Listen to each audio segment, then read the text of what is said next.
Hello friends, मैं हूं doctor नवीन अग्रवाल। मैं एक इंटरनेशनल कार्डियोलॉजिस्ट और गुजरात के वलसाड़ और वापी ज़िले में प्रैक्टिस करता हूं। आज आपके लिए लाया एक इम्पॉर्टेंट और एक यूज़फुल टॉपिक। काफ़ी लोग को ये कंसर्न होता है कि हार्ट की दवाइयाँ ज़्यादा डोज में देने से या हार्ट की दवाइयाँ देने से किडनी पर कोई असर तो नहीं पड़ेगा। ज़्यादातर लोग ये मान के चलते हैं कि कोई भी एलोपैथिक दवा अगर दी जाती है तो वो किडनी पर बुरा असर कर सकती है। ऐसा कॉमन मिसकंसेप्शन है। तो आज इसको डिस्कस करने की कोशिश करेंगे क्योंकि काफ़ी कॉमन लोगों का थॉट प्रोसेस ये रहता है। जब भी हम इन्हें कहते हैं, जैसे मैंने अपने बाकी वीडियोस में भी डिस्कस किया कि हार्ट की मेडिसिन का फ़ायदा ज़्यादातर तभी होता है जब इनको मैक्सिमम टॉलरेटेड डोज पे हम देते हैं, यानी कि ज़्यादा डोज पर इनको दिया जाता है तो ये ज़्यादा फ़ायदा करती है। कम डोज पर देने में ये उतना ज़्यादा असर नहीं करती है। तो लोगों का कंसर्न जैसे ही हम उन्हें बताते हैं कि आपको दवा हम डोज थोड़ा बढ़ाएंगे, अभी फ़िलहाल थोड़ा मीडियम डोज पे रखा है, नेक्स्ट टाइम थोड़ा स्ट्रॉन्ग डोज करेंगे। जहाँ ये स्ट्रॉन्ग शब्द आता है वहाँ लोगों का पहला कंसर्न यही होता है कि हार्ट की दवाइयाँ किडनी पर नुकसान कर सकती हैं, किडनी फेल हो जाएगी और दिक्कत आ जाएगी लॉन्ग टर्म। तो क्या ये सही है या नहीं, ये काफ़ी लोग हमसे पूछते हैं। तो आज इस टॉपिक पर डिस्कस करेंगे। ये टॉपिक आपके लिए इंटरेस्टिंग और क्लिनिकली यूज़फुल होगा, इसलिए रिक्वेस्ट करूँगा इसे एंड तक देखें। और जो लोग मेरे चैनल पर नए हैं उनसे रिक्वेस्ट करूँगा कि चैनल को सब्सक्राइब करें ताकि इससे में काम करने की इंस्पिरेशन और मोटिवेशन मिलती रहे। आज के टॉपिक पर बात करते हैं। हार्ट की दवाइयाँ यूजुअली लोगों का जो कॉमन कंसर्न रहता है कि क्या ये किडनी पर नुकसानदायक है, क्या ये किडनी को ख़राब करती है, common group of cardiac medicine कौन सी है और ये किडनी पर किस तरह से असर करती हैं, उस बारे में बात करेंगे। सबसे पहले तो एक चीज़ समझने की ज़रूरत है, हार्ट की काफ़ी मेडिसिन है जो बीपी रिड्यूस करती हैं, कार्डियोवैस्कुलर मेडिसिन हैं। ये सारी दवाइयाँ ज़्यादातर किडनी पर फ़ायदा करती है, स्पेशली जो एसी इनहिबिटर और एआरबी ग्रुप की मेडिसिन है। ये सबसे ज़्यादा इनका डेटा अवेलेबल है कि ये किडनी का डैमेज को रोकती है। जो patient early stage of kidney failure में है या क्रिएटिनिन जिसका बढ़ना थोड़ा थोड़ा चालू हुआ है, उस स्टेज पर इस दवा को इनिशिएट करने में लॉन्ग स्टेज पर किडनी फेलियर होने का चांसेस और किडनी का डिटोरेशन होने का चांसेस कंपैरेटिवली कम हो जाता है। और ये ग्रुप ऑफ मेडिसिन के लिए सबसे ज़्यादा डेटा अवेलेबल है कि ये किडनी को बचाता है। सबसे मज़ेदार बात यह कि यही ग्रुप ऑफ मेडिसिन के लिए सबसे ज़्यादा डेटा अवेलेबल है कि ज़्यादा डोज पर देने में ये दवा हार्ट को भी बचाती है। यानी ऐसी ग्रुप ऑफ मेडिसिन यानी रैमिप्रिल, एनारोप्रिल, कैप्टोप्रिल, प्रेंडोप्रिल, ये ग्रुप की जो मेडिसिन है इस नाम से आती हैं, ये मेडिसिन हार्ट के लिए भी बहुत प्रोटेक्टिव है। और एआरबीज में भी टेल्मिसार्टन, लोसार्टन, वैल्सार्टन, कैंडिसार्टन, ये सारी ग्रुप ऑफ मेडिसिन का किडनी के पेशेंट्स में डेटा अच्छा अवेलेबल है और ये किडनी के लिए भी प्रोटेक्टिव है। एक चीज़ समझने की ज़रूरत है, बीपी ज़्यादा होना हार्ट के लिए भी डेट्रीमेंटल है और किडनी के लिए भी डेट्रीमेंटल है, दोनों सिस्टम्स को ये नुकसान करता है। तो इसलिए अगर किसी भी व्यक्ति का अगर आप बीपी कंट्रोल कर रहे हैं, बीपी को आप 160, 170 से लेके आप 120 के लेवल पर ला रहे हैं, तो ये दोनों ऑर्गन्स के लिए अच्छा है। यानी हार्ट को भी फ़ायदा देगा और किडनी को भी फ़ायदा देगा। हार्ट को फ़ायदा इसलिए देगा कि उतना प्रेशर अगर नलियों में है तो उसके अगेंस्ट हार्ट को काम करना पड़ेगा, तो हार्ट का वर्कलोड बढ़ेगा, हार्ट का स्ट्रेस बढ़ेगा, हार्ट का डैमेज बढ़ेगा। किडनी के लिए फ़ायदा इसलिए क्योंकि उतना ज़्यादा प्रेशर से अगर ब्लड किडनी में गश करेगा और किडनी में ज़ोर से ब्लड प्रेशर की मार पड़ेगी तो किडनी के सेल्स जल्दी डैमेज होंगे, जल्दी नुकसान होगा, सेल्स का सड़ना और मरना का प्रोसेस बहुत जल्दी होगा, ज़्यादा एक्टिवेट होगा। तो ये समझना ज़रूरी है कि ब्लड प्रेशर रिडक्शन करने वाली ज़्यादातर दवाइयाँ हार्ट के लिए भी बेनिफिशियल है, किडनी के लिए भी बेनिफिशियल है। कुछ स्पेसिफिक ग्रुप ऑफ मेडिसिन है जो ज़्यादा बेनिफिशियल है, बाकी सबके लिए भी बेनिफिशियल है, लेकिन उतना डेटा अवेलेबल नहीं है। पर हाँ, ये ज़रूर है कि ये नुकसान नहीं करती है। अगर ब्लड प्रेशर को आप कम करेंगे हार्ट के मेडिसिन देकर तो डेफिनेटली वो किडनी के लिए भी फ़ायदेमंद है। इसके अलावा एक चीज़ थोड़ा कंसर्न ऐसा होता है कि हार्ट की दवाइयाँ जो है बीपी थोड़ा सा कम करती है। कभी कभी ये बीपी अगर बहुत ज़्यादा कम हो गया, यानी 90 मिलीमीटर से अगर नीचे हो गया सिस्टोलिक प्रेशर, या कोई कारण से पेशेंट को ऐसा सडन कोई एपिसोड हो गया कि नोजिया, वॉमिटिंग, डायरिया या कुछ चालू हो गया जिससे बॉडी का वॉल्यूम लॉस हो गया, सनस्ट्रोक हो गया या कोई डिहाइड्रेशन हो गया जिसकी वजह से बॉडी का ब्लड वॉल्यूम अगर कम हो जाता है, तो वैसे पेशेंट में सडनली बीपी ड्रॉप हो सकता है। ऑब्वियसली अगर ये सब कारणों से बीपी ड्रॉप हो रहा है और वैसे पेशेंट में अगर हम हार्ट की मेडिसिन या बीपी की मेडिसिन देते हैं तो बीपी ज़्यादा ड्रॉप हो सकता है। तो वैसे केस में किडनी सडन फेलियर में जा सकती है, सडन किडनी शटडाउन हो सकती है। तो ये डेफिनेटली एक कंसर्न ज़रूर रहता है कि अगर किसी पेशेंट का किडनी का इनको हार्ट की अगर मेडिसिन दे रही है और सडनली बीपी ड्रॉप होता है तो किडनी पर नुकसानदायक हो सकता है। पर ये चीज़ों के लिए सिंपल प्रिकॉशन ये है कि जब भी कोई का ऐसा कारण है जिसकी वजह से बीपी ड्रॉप हो रहा है या किसी व्यक्ति को सडनली ऐसा चेक करने पर बीपी कम मिलता है तो मेडिसिन का आप डोज थोड़ा कम कर सकते हैं।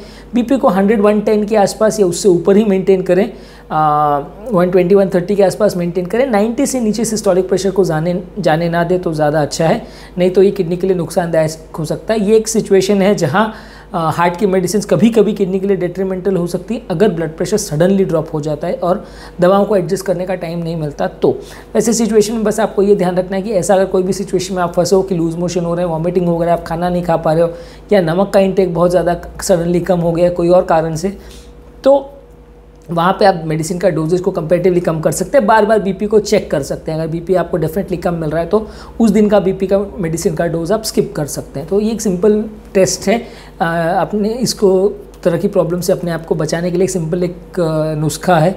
पर हाँ, डेफिनेटली हार्ट की दवाइयाँ कोई नुकसान नहीं करती है। ऑब्वियसली बीपी किसी भी कारण से ड्रॉप होगा तो किडनी का नुकसान तो कर सकता है सडनली, बहुत ज़्यादा ड्रॉप हो तो। ऐसा नहीं है कि 180 से 120 आप ले आए तो वो नुकसान करेगा, बिल्कुल नहीं है ऐसा। हाँ, अगर 90 से नीचे अगर सिस्टोलिक प्रेशर जाता है तो कभी कभी सडनली अगर ड्रॉप होता है, बॉडी को एडजस्ट करने का टाइम नहीं मिलता है तो नुकसानदायक हो सकता है। इसके अलावा हार्ट की मेडिसिन देते हैं खून पतला करने वाली दवाइयाँ। खून पतला करने वाली दवाइयाँ एस्प्रिन वगैरह जो है, ये किडनी की भी नलियों की अगर किसी को बीमारी है तो उसमें भी रीनोप्रोटेक्टिव कुछ एक्शन है। बहुत ज़्यादा रोल नहीं है, लेकिन हाँ, जिनको किडनी का भी नलियों का ब्लॉकेज है उसमें भी कोलेस्ट्रॉल जमा होने की वजह से ब्लॉकेजेस डेवलप हो सकते हैं और किडनी की नली में भी सडनली क्लॉट हो सकता है। तो वैसे पेशेंट में भी एंटीप्लेटलेट दवाई देते हैं। तो हार्ट के पेशेंट्स में जो खून पतला करने की दवाई दी जाती है वो किडनी पेशेंट्स में नुकसानदायक नहीं है, किडनी में कोई ब्लीडिंग नहीं करेगा, वो किडनी को उल्टा प्रोटेक्ट करेगा। खासकर अगर किसी को साथ में किडनी का बीमारी है तो और ज़्यादा प्रोटेक्टिव एक्शन रहेगा। तो इसलिए ये ग्रुप ऑफ मेडिसिन भी किडनी के लिए नुकसानदायक नहीं है।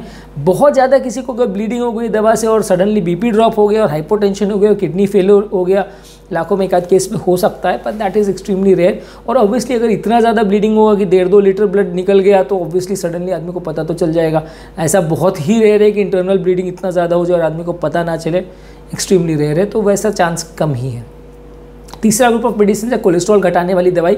कोलेस्ट्रॉल घटाने वाली दवाई ज़्यादातर हार्ट के हर पेशेंट्स को दी जाती है क्योंकि हार्ट की बीमारियां भी कोलेस्ट्रॉल रिलेटेड होती है। हार्ट की नलियों में कोलेस्ट्रॉल का प्लाक डिपोजिशन होने से नलियों में ब्लॉकेज उत्पन्न हो जाता है, तो कोलेस्ट्रॉल घटाने वाली दवाई हार्ट पेशेंट को दी जाती है। किडनी में भी जो ब्लॉकेजेस डेवलप होते हैं वो भी काफ़ी हद तक कोलेस्ट्रॉल रिलेटेड होते हैं। हाँ, किसी पेशेंट को अगर बहुत ज़्यादा किडनी फेलियर हो चुका है और उसको अगर ऑलरेडी वो डायलिसिस पे आ गया है तो वैसे पेशेंट में कोलेस्ट्रॉल अगर कोई और कम करने की दवाई उनको दी जा रही है तो बंद नहीं की जाती है। हाँ, लेकिन इसमें कुछ एक ट्रायल्स थे जिन्होंने कोशिश किया ये जांच करने का कि अगर किडनी फेलियर वाला पेशेंट है उसको हम किडनी के एंड पॉइंट्स को कवर करने के लिए स्टैटिन देते हैं, कोलेस्ट्रॉल कम करने की दवा देते हैं तो फ़ायदा होता है क्या। पर ज़्यादातर ट्रायल्स नेगेटिव रहे थे।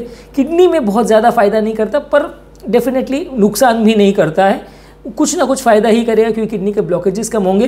और एक चीज़ समझने की ज़रूरत है कि किडनी के पेशेंट में भी ज़्यादातर मृत्यु जो होती है वो हार्ट अटैक की वजह से ही होती है। हार्ट की नलियों के ब्लॉकेज या ब्रेन की नलियों के ब्लॉकेजेस की वजह से ही ज़्यादातर लोगों में मृत्यु होती है।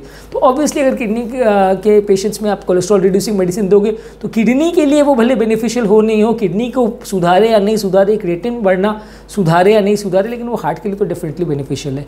तो आपको कुछ ना कुछ फ़ायदा ही करेगी, नुकसान नहीं करेगी। इसके अलावा एक डपैग्लिफ्लोजिन यानी SGLT2 इनहिबिटर्स करके मेडिसिन है। ये मेडिसिन वैसे तो पहले डायबिटिक पेशेंट्स के लिए इंट्रोड्यूस किया गया था क्योंकि बॉडी का एक्सेस शुगर यूरिन में निकालता है, पर काफ़ी स्टडीज़ ने ऐसा शो किया कि ये हार्ट फेलियर के लिए बहुत अच्छा है, किडनी पेशेंट्स के लिए बहुत अच्छा है। एक्सेस शुगर बॉडी में से निकालता है तो वजन कम करने के लिए भी अच्छा है और इवन नॉन डायबिटिक पेशेंट्स में भी इसको दिया जा सकता है बिल्कुल सेफली क्योंकि ये बॉडी का शुगर एक्सेसिवली लो नहीं करता, हाइपोग्लाइसीमिया नहीं करता, बिल्कुल भी नहीं करता, ऑलमोस्ट 0% इंसिडेंस है। तो ये दवाई काफ़ी नॉन डायबिटिक पेशेंट में भी सेफ पाया गया है, इसलिए इसको दिया जाता है हार्ट का पंप फंक्शन सुधारने के लिए, हार्ट का फेलियर सुधारने के लिए, मृत्यु दर सुधारने के लिए और किडनी के फंक्शन को सुधारने के लिए भी दिया जाता है। ये दवा भी किडनी पर नुकसान नहीं करती। रेयर चांसेस में ये है कि अगर किसी को यूरिन में इन्फेक्शन हो जाए, वो इन्फेक्शन बढ़ के किडनी पर पहुंच जाए, बिल्कुल ध्यान ना रखे तो 1-2% में ऐसा हो सकता है क्योंकि ये दवा एक्सेसिव शुगर यूरिन में निकालती है। तो उसमें कई बार कोई व्यक्ति हाइजीन का ध्यान नहीं रखे, वहाँ पेशाब की जगह इन्फेक्शन हो जाए, इन्फेक्शन होने के बाद भी वो डॉक्टर को रिपोर्ट ना करे, कई दिनों तक जलन होती रहे और फिर धीरे धीरे वहाँ आकर पस पड़ जाए, वो पस किडनी तक पहुँच जाए, किडनी को डैमेज कर दे, ऐसा हो सकता है, but that is extremely rare. ये दवा का जब बड़े स्टडीज़ किए गए थे या बड़े ट्रायल्स किए गए थे तो उन्होंने यही पाया कि किडनी तक इन्फेक्शन पहुंचने का चांस और किडनी को परमानेंटली डैमेज करने का चांस इसमें नहीं के बराबर है। तो काफ़ी सेफ है। ज़्यादातर अगर किसी को इन्फेक्शन होता भी है तो पेशाब की जगह या पेशाब की नली के आसपास या पेशाब जहाँ से करते हैं यूरेथ्रा उसके आसपास इन्फेक्शन हो सकता है, फंगल इन्फेक्शन वगैरह हो सकते हैं। ज़्यादातर 3 से 4% केसेस में होता है और अपने आप थोड़े दिन में दवा से ठीक हो जाता है। ये SGLT2 ग्रुप ऑफ दवा को थोड़े दिन में ऐसे पेशेंट में बंद करना भी पड़ता है। तो लॉन्ग टर्म कोई एंड पॉइंट्स में नुकसान होगा या कोई परमानेंट डैमेज हो जाएगा किडनी में, ऐसा बिल्कुल भी नहीं है। इसके अलावा हार्ट पेशेंट्स के लिए प्रोटीन सप्लीमेंट्स वगैरह या प्रोटीन पाउडर्स कई बार दिए जाते हैं, खासकर जो पेशेंट्स हार्ट फेलियर की वजह से बॉडी उनका बहुत ज़्यादा वीक हो गई है वैसे लोगों को प्रोटीन पाउडर्स कई बार रिकमेंड होते हैं।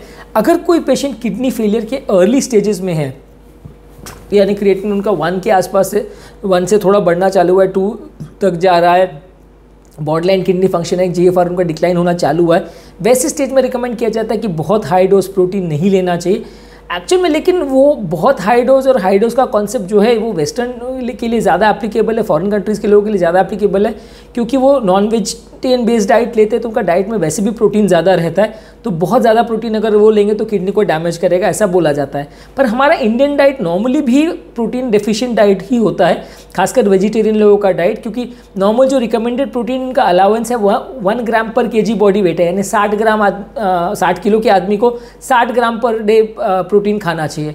और जो ज़्यादातर अपने इंडियन डाइट में या वेजिटेरियन डाइट में ज़्यादातर लोग जो ले रहे हैं वो 15 से 20 ग्राम से ज़्यादा प्रोटीन वैसे भी नहीं लेते।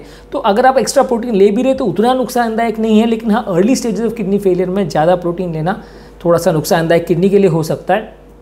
आप किडनी फेल अगर पूरी हो गई और पेशेंट डायलिसिस पे अगर बॉडी का प्रोटीन लेवल उस टाइम पे कम हो जाता है, या कभी कभी ऐसा होता है कि किडनी डैमेज होने की वजह से किडनी में से एक्स्ट्रा प्रोटीन छन के बाहर निकलने लगता है, जिसको प्रोटीनूरिया बोलते हैं। अगर ऐसा हो रहा है तो डेफिनेटली प्रोटीन ज़्यादा ही लेना पड़ेगा, नहीं तो प्रोटीन की बॉडी में कमी हो जाएगी और उसकी वजह से पूरे शरीर में सूजन आना, पानी भरना चालू हो जाएगा। तो वैसे केस में ऑब्वियसली आपको ज़्यादा प्रोटीन लेना है। लेकिन ओवरऑल ऐसा देखा गया है कि early stages of kidney disease में जहाँ प्रोटीन यूरिया बहुत ज़्यादा नहीं हो रहा है, बॉडी में प्रोटीन डेफिशिएंसी नहीं हो रही है, वहाँ प्रोटीन सप्लीमेंट्स कभी कभी नुकसान करते हैं। पर प्रोटीन सप्लीमेंट्स एज सच हम भी हार्ट पेशेंट्स को भी बहुत ज़्यादा नहीं देते हैं, बहुत ज़्यादा कॉशियसली देते हैं। बहुत ज़्यादा जिनका हार्ट वीक है या बहुत ज़्यादा प्रोटीन डेफिशिएंसी उनको ही दिया जाता है, अदरवाइज नहीं दिया जाता है। इसके अलावा ज़्यादातर कोई हार्ट की मेडिसिन ऐसा किडनी पर कोई नुकसान कर सकती है ऐसा नहीं है। अभी तक जो ग्रुप ऑफ मेडिसिन हमने बात की वो ज़्यादातर हार्ट के पेशेंट्स में दी जाती है। हार्ट का तो बेनिफिट करती ही है, किडनी का भी ज़्यादातर बेनिफिट ही करती है। कोई भी ऐसी स्पेसिफिक ग्रुप ऑफ मेडिसिन नहीं है जो किडनी के लिए टॉक्सिक है या ज़्यादा डोज में लेने में किडनी का नुकसान कर सकता है। सिर्फ एक ही सूरत है कि हाँ किसी का अगर ब्लड प्रेशर बहुत ज़्यादा लो हो जाए तो कभी कभार किडनी सडनली फेलियर में जा सकती है। और SGLT2 इनहिबिटर्स से अगर किसी को बहुत ज़्यादा इन्फेक्शन हो जाए और लंबे समय तक वो ध्यान ना रखे तो किडनी तक फैल सकता है, पर वो ऐसा लाखों में एक आध किसी केस में होगा। अदरवाइज ये मेडिसिन का क्लियर कट डेटा अवेलेबल है कि लॉन्ग टर्म ये किडनी वाले पेशेंट में फ़ायदा ही करेगी, नुकसान नहीं करेगी। और किडनी वाले पेशेंट्स में भी हार्ट के एंड पॉइंट्स खराब होते हैं। ज़्यादातर किडनी वाले पेशेंट्स में भी 40 to 50% लोगों की मृत्यु हार्ट अटैक की वजह से ही होती है, स्ट्रोक की वजह से होती है और कोलेस्ट्रॉल रिलेटेड बीमारियों की वजह से ही होती है, जिसे कार्डियोवैस्कुलर डिजीजेज बोलते हैं। तो डेफिनेटली जिनको भी किडनी का प्रॉब्लम है उनको ये एक्स्ट्रा ध्यान रखना ही पड़ेगा। और वैसे लोगों में अगर आप हार्ट की मेडिसिन अगर ज़्यादा डोज पे दे भी रहे हैं तो कोई नुकसान नहीं है। तो moral of the story is कि ये भ्रांति है, ये भ्रम है कि किडनी हार्ट की दवाई हैं अगर ज़्यादा डोज में लेंगे तो किडनी को नुकसान करेगा, या हार्ट की दवाई हम दे रहे हैं तो वो हार्ट के लिए अच्छा है लेकिन किडनी के लिए नुकसानदायक है, ऐसा बिल्कुल नहीं है। यूजुअली ऐसा सोचना गलत है। और ज़्यादातर अगर किसी में क्रिएटिनिन अगर बढ़ता भी है, थोड़ा साइड इफेक्ट होता भी है, तो दवाओं का डोज अप्रोप्रिएटली मैनेज करने से ज़्यादातर दिक्कत नहीं आती है। बहुत ज़्यादा हाइपोटेंशन अगर किसी को हो तो थोड़ा सा दिक्कत कर सकता है, पर अदरवाइज ऐसा दिक्कत नहीं होती।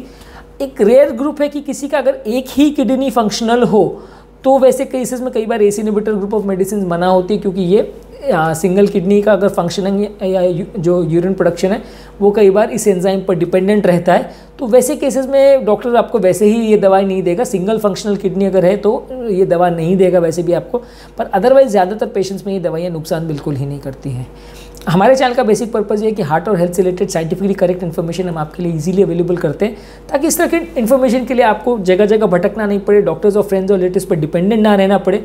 डॉक्टर्स कई बार टाइम कंस्ट्रेंट की वजह से सारी चीज़ें नहीं बता पाते हैं और फ्रेंड्स और रिलेटिव से मिली हुई इन्फॉर्मेशन कई बार आधी से आधी गलत होती है, जिसको फॉलो करने से कई बार फ़ायदा होने के बदले नुकसान हो जाता है। हम चाहते हैं कि इस तरह का कंटेंट आपके लिए इजीली अवेलेबल रहे, ताकि इस कंटेंट को आप रेगुलर बेसिस पे समझ सके, फॉलो कर सके और अपने पेशेंट को बेटर मैनेज कर सके, बीमारी को बेटर वे में डिस्कस कर सके और एक इन्फॉर्म्ड वे में पेशेंट को मैनेज कर सके।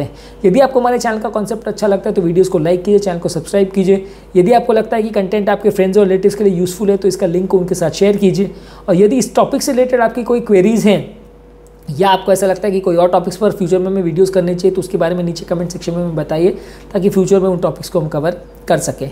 अंत में मैं डॉक्टर नवीन अग्रवाल तहे दिल से आपका शुक्रिया अदा करूँगा कि आपने मेरे टॉपिक को एंड तक देखा और होपफुली आपके मन में कुछ भ्रांतियाँ या कुछ भ्रम जो थे वो कुछ क्लियर हुए होंगे। जो लोग मेरे चैनल पर नए हैं उनसे रिक्वेस्ट करूँगा कि चैनल को सब्सक्राइब करें, इससे हमें काम करने के लिए मोटिवेशन और इंस्पिरेशन मिलती रहेगी। Thank you.